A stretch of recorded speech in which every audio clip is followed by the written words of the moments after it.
Assalamu alaikum, hormatly bir tuğanlar, hormatly toğuk süyüçüler. Toğuk süyüçüler desem gebirler şıldığında atışat. Toğuk süyüçüler süyüge turuksuz boluşat dep. Süyüge turuktu elebez, Xudayga şükür. Emi söz başынан bolsun, hormatly bir tuğanlar. Kırızda bir жақшы söz var. Balanın törelörüne emes, torolarına süyün degendey. Jөжөнү инкубаторга салып, тоğuктун астына салып, кыскасы аны жумурткадан чыгаруу бир маселе болсо, аны кайрадан чыккан күндөн баштап чоңойгонго чейин дени сак, аман эсен, ден соолугу чың кылып чоңойтуш бул бир маселе. Ошондуктан ошол жөжөнү кантип аман эсен чоңойтуп алабыз, кандай витаминдерди беребиз, кандай условияда кармайбыз, ошол тууралуу бир аз сөз кылалы деп чечтик. Эми буларга кылына турган эң биринчи туура мамиле инкубатордон чыккандан кийинки жата турган жайы, жашай турган жайы туура болуш керек, туура шартта болуш керек. Себеби жөжө чыккан кезде өтө алсыз болот жана денесиндеги сарысы кете элек болот. Сарысы дегени жумурткадан калган калдык. Ошол жумуртканын сарысы менен дагы бир суткага чейин булар жашайт. Жана ошол негизинен денесине толугу менен сиңип кетиши керек. Эгер жашай турган жайынын температурасы 37-8ден ашып кете турган болсо, 38 градус болуп кете турган болсо, мисалы, же андан өйдө болуп кала турган болсо, ал денесине сиңбей эле сыртынан кургап калат. Ал сыртынан кургап калды дегени, бул жөжө келечекте оорга чалдыгуусуна шарт түзүлүп калды дегендиги. Демек, биринчи 3 суткага чейин жок дегенде 35, 36, 37 градустун тегерегинде болсо жакшы болот. Андан кийин күндөн күнгө чоңойгон сайын салкындатып отуруш жакшы болот. Азыр меники булардын чыкканына 15 күнгө чукулдагандыгына байланыштуу салкын эле кармап атам. 20 градустун тегереги булар үчүн өтө эле жакшы болуп турат. 20дан 25ке чейин болуп атат. Бул биринчи маселе. Экинчи маселе булардын жата турган жайынын төшөгү, подстилка деп коебуз го. Асты колдон келишинче сетка болуш керек. Сетканын бир жакшы жери булар өздөрүнүн богун чокуп жеп албайт. Себеби ошонун себебинен өлүп калышы мүмкүн, же болбосо ооруп кыйналышы мүмкүн. Меники ошентип экөө жеп алып, экөөсү өлүп калды. Бирөөсү ооруп кайрадан жакшы болмуш болуп калды. Бирок байкаган болсоңуздар, кээ бирлери кадимкидей чоң 3-4 күндүк алдыга чыккан жөжөлөр сыяктуу. Кээ бирлери ушундай бир аз кыйналып, анан бирок Кудайга шүгүр жакшы болуп калды. Болбосо, монтип менин акыбалымдагыдай апелька сеп койсоңуздар, бул дагы жакшы. Бирок жыгаштын өзү, же болбосо кадимкидей бир газетанын өзү болгону жакшы эмес. Себеби чыккандан кийин дароо кургап кетпесе, кургак нерсеге аралашып кетпей турган болсо, буттарына жабышат, денесине жабышат, ичи сасыйт. Кыскасы жагымсыз, туура эмес болот. Ошондуктан жок дегенде сетка болсун, сетка болбосо, монтип апелька сеп койгон, же кургак бир нерсе сеп койгон жакшы болот. Андан кийинки маанилүү маселе, качанда жөжө кургап, ичем жейин деп баштагандан кийин алардын иче турган суусун даярдайбыз. Ал соосу кадимки эле 1 литр кайнак суун алабыз. Кайнатылган сууга мен сиздерге атайын көргөзөйүн деп бардыгын алып келдим.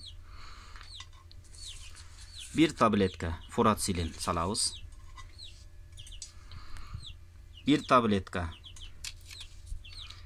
тетрациклин салабыз. Антибиотик кадимки эле аптекадан. 1 грамм аскорбинка, витамин С деп коет. Бул ушундайын алганыңыздар жакшы. Мунун да 3 түрү бар. Таблеткасы сатылат, ушундай идиштеги сатылат, анан ампуладагы сатылат. Эң туурасы, эң жакшысы ушул. Бул бизде Бишкекте 65 сом турат. Башка жакта канча билбейм. Мунун 1 таблеткасы 0,25. Мындан 1 грамм салыныш керек. Демек, 0,25 болсо 4 тоголокту сууга салабыз. Кайнак сууга. Анан кадимки эле марганцовка. Мындан 1 кристаллик. Мындан ашырып ийбеш керек. Аша чаппаш керек. Кадимки эле марганцовкадан 1 кристаллик, бул бөлүк билесиздер. Ушундан 1 кичинекей пинцеп менен же колдун учуна акырын эле чимчип туруп, саластар өтө көп болуп кетпесин. Соң суу салкындагандан кийин буга 1 чай кашык бал кошобуз. Андан ашык болбойт. 1 эле чай кашык кошобуз. Ошонун баарын аралаштырабыз дагы 3 күндөн 5 күнгө чейин тоого жөжөгө беребиз. Бал дегенибиз билесиздер, Аллах Таала Куранда да айткан: "Фихи шифаул линнас", анда адамдар үчүн дагы шифа бар деген. Бирок кайнак кезинде эч качан кошпоңуздар. Себеби кайнак кезинде кошулган бал өзүнүн пайдалуулугун керек болсо 100%га чейин жоготуп коюшу мүмкүн. Эми булардын бардыгын мен өзүмдүн оюмдан чыгарып айтып аткан жокмун, урматтуу бир туугандар. Кайсыл гана иш болбосун, ошол иште тажрыйбалуу адамды караган жакшы болот. Себеби бул маселени мен мурда эле орустарда Залатухин деген бар. Интернеттен карап көрсөңүздөр болот. Керек болсо мамлекеттик телеканалдарга чейин чыгып жүргөн атактуу тоокчу десек болот. Тоок баккан адам. Мына ошол адамдын тажрыйбасынан десек болот. Анан эми булардын бардыгын пайдасын мен санап берип отурбай эле коеюн. Негизгиси ушуларды бересиз. 3 күндөн 5 күнгө чейин, кайра 28 күндөн кийин бир кайталайсыз. Болду, тоогуңуз буюрса, дени сак болот. Жок, булардын бардыгына мен башында орто отурбайм десеңиз, анда сиздин назарыңызга старый добрый чиктоник менен энеронду тартуулайбыз. Чиктоник витамин болуп эсептелинет. Чиктониктин курамында А, Д, Е, анан Б витаминдери бар. Бирок С витамини жок. Ушуну билип коюңуз. С витамини дагы тоок үчүн зарыл болгон витаминдердин бири. Андан кийин энерон. Энерон болсо бул антибиотик болуп эсептелинет. Көбүнчө ар кандай ооруларга чалдыкканда, жөжө тоок, ич өткөндө, ичи катканда ошолорду дарылоо үчүн берилет. Же болбосо ар кандай ооруларды алдын алуу үчүн дагы берилет десек болот. Бирөө берилип аткан кезде экинчиси берилбейт. Эч качан экөө бир убакытта берилбейт. Мунун курсу 5 күндүк болсо, муну 5 күн кылып кайра аркасынан бересиз. Ошондой болсун. Экөө эч качан бир убакытта берилбейт. Эми мунун сууга кошулуу ченеми 1 куб 1 литр сууга кошулат. 1 куб дегенибиз бул 5 миллилитрлик. Ушуну 1 литр сууга кошосуз, 1 суткага чейин коюп коесуз. 1 суткадан кийин алып саласыз дагы кайра жаңыртып кое бересиз. Кийинки маселе булардын жей турган тамагы. Бул жыбер деп аталат болуш керек, калп айтпасам. Бул бизде Бишкекте базарларда килограммы 37-38 сомдон сатылып атат. Муну жеп баштаганга чейин колдон келишинче жумуртканын сарысын берип турсак жакшы болот. Андан кийин булардын жата турган жери өтө ысык боло турган болсо, өтө тар боло турган болсо, жана өтө жарык боло турган болсо, ал дагы кошумча мүшкүлдөрдү алып келет. Кошумча проблема башыңызга. Ошонун себебинен бири-бири менен мушташы мүмкүн адамдар сыяктуу эле кадимкидей эле кысылат, булар деле сыгылат, паника болот. Анан ошонун себебинен жөжөлөрдүн арасында тынчтык кетет десек болот.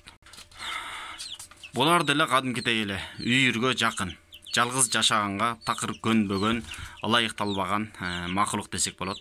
Ошондуктан булардын бирөө ооруп кала турган болсо, өзү ушундай бир психологиялык ооруга чалдыгат экен. Мен болду эми. Булардан бөлүнүп калдым, ооруп калдым, өлүп калат окшоймун деген сыяктуу өзүн өзү жоготуп, анан тез эле өлүмгө алып келет экен. Ошондуктан колдон келишинче оорутпай сактаганга аракет кылышыбыз керек. Ошол эми урматтуу бир туугандар, өзүмдүн билгеним ушул болду. Сиздер менен бөлүшкөнгө аракет кылдым. Кемчиликтер болсо айтыңыздар, аны моюнга алабыз. Суроолор болсо аны да айтыңыздар. Маал-маалы менен колдон келишинче убакыттап жооп бергенге аракет кылабыз. Тоогуңуздар оорубасын, ооруп атат деп көңүлүңүздөр солубасын. Ассаламу алейкум.